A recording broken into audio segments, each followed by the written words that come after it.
कामदेव का आश्रम। दूसरे दिन ब्राह्म मुहूर्त में निद्रा त्याग कर मुनि विश्वामित्र तृणशैयाओं पर विश्राम करते हुए राम और लक्ष्मण के पास जाकर बोले, हे राम और लक्ष्मण, जागो, रात्रि समाप्त हो गई है।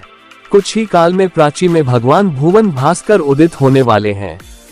जिस प्रकार वे अंधकार का नाश कर समस्त दिशाओं में प्रकाश फैलाते हैं, उसी प्रकार तुम्हें भी अपने पराक्रम से राक्षसों का विनाश करना है।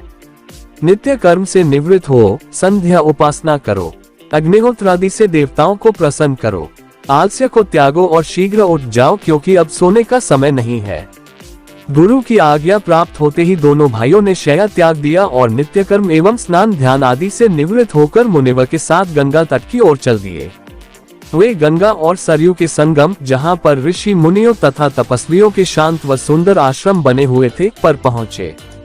एक अत्यधिक सुंदर आश्रम को देखकर रामचंद्र ने गुरु विश्वामित्र से पूछा, हे गुरुवर, ये परम रमणीक आश्रम किन महर्षि का निवास स्थान है? राम के प्रश्न के उत्तर में ऋषि विश्वामित्र ने बताया, हे राम, यह एक विशेष आश्रम है। पूर्व काल में कैलाशपति महादेव ने यहाँ घोर तपस्या की थी। संपूर्ण विश्व उनकी तपस्या को देखकर विचलित हो उठा था। उनकी तपस्या से देवराज इंद्र भयभीत हो गए और उन्होंने शंकर जी के तप को भंग करने का निश्चय किया। इस कार्य के लिए उन्होंने कामदेव को नियुक्त कर दिया। भगवान शिव पर कामदेव ने एक के बाद एक कई बाण छोड़े, जिससे उनकी तपस्या में बाधा पड़ी। क्रुद्ध होकर महादेव ने अपना तीसरा नेत्र खोल दिया। उस तीसरे नेत्र की तेजोमय ज्वाला से जलकर कामदेव भस्म हो गए। देवता होने के कारण कामदेव की मृत्यु नहीं हुई, केवल शरीर ही नष्ट हुआ। इस प्रकार अंग नष्ट हो जाने के कारण उसका नाम अनंग हो गया और इस स्थान का नाम अनदेश पड़ गया। ये भगवान शिव का आश्रम है, किंतु भगवान शिव के द्वारा यहाँ पर कामदेव को भस्म कर देने के कारण इसे कामदेव का आश्रम भी कहते हैं।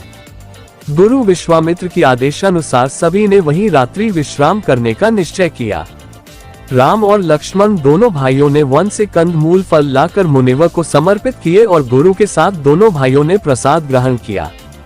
तत्पश्चात स्नान, संध्या, उपासना आदि से निवृत्त होकर राम और लक्ष्मण गुरु विश्वामित्र से अनेक प्रकार की कथाएं तथा धार्मिक प्रवचन सुनते रहे। अंत में गुरु की यथोचित सेवा करने के पश्चात आज्ञा पाकर वे परम पवित्र गायत्री मंत्र का जाप करते हुए तृणशैयाओं पर जा विश्राम करने लगे।